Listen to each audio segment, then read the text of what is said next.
it's not just the development through stages, but that each stage in life is also, in an archetypal sense, a distinct age.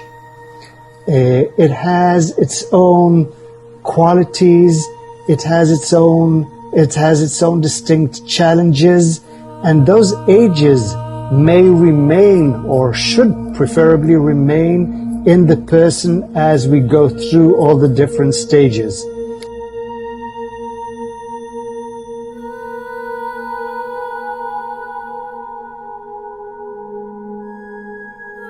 The child, from an archetypal perspective, is the idea of child, not only one's personal childhood.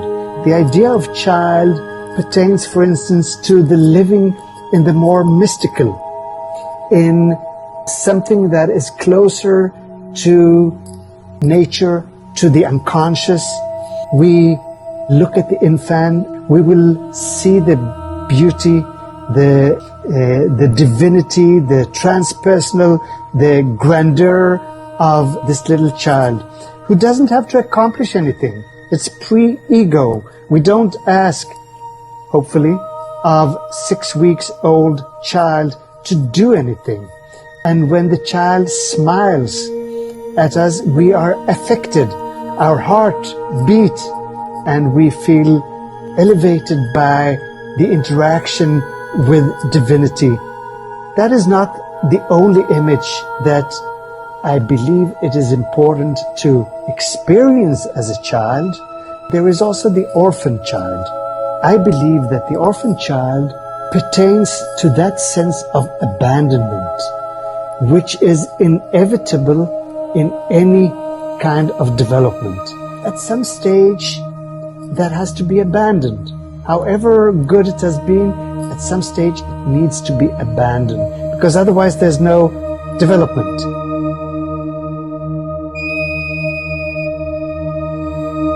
The pur is like an archetypal image. I connect it with a fire. If the child thrives in water, so here we have the fire. We have the fire of youth. In many cultures, rites of initiation during adolescence have to do with fire. The young will have to learn the idea of fire. Fire is nature's foremost transformative energy. It can be destructive unless it's reined in and controlled and interacted with by the ego.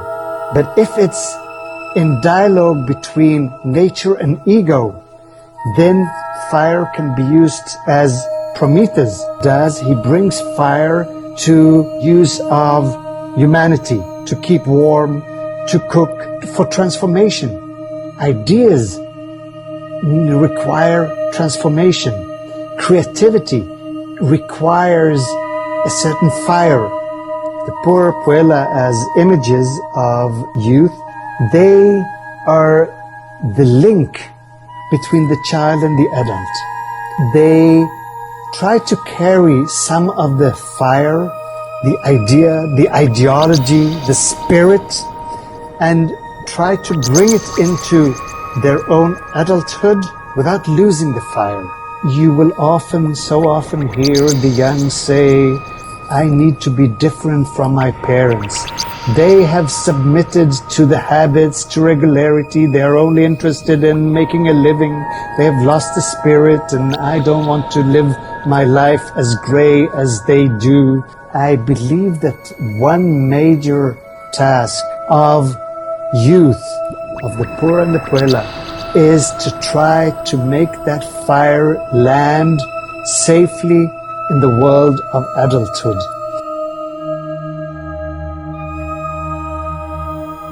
The king is often inflated. The king forgets that he is merely human. I think that is what sometimes happens to many of us as adults, and I think it's often what causes some aspects of the midlife crisis.